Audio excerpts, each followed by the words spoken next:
ang pinakatamad na bansa sa buong mundo na hindi na raw pinupulot ang perang nakakalat sa kalsada. Yan ang Switzerland. Karamihan sa mga Swiss, hindi kailangan magtrabaho ng bongga. 3 araw kada linggo, sold na. Libre ang edukasyon mula kindergarten hanggang kolehiyo. Pati medical expenses, sagot na rin. Kaya halos walang inaalalang gastos. At get this, hindi uso sa kanila ang magtipid.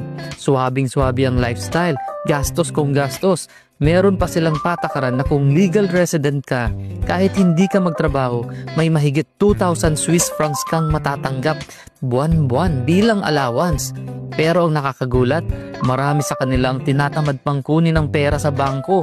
Kaya pati gobyerno nahihirapang magpamahagi. Noong 2016, binalak pa nilang gawing sapilitan ang pagbibigay ng subsidy. Pero 70% ng tao ang kumontra. Nagprotesta pa sila sa kalsada. Ang sigaw, hindi namin kailangan ng ayuda.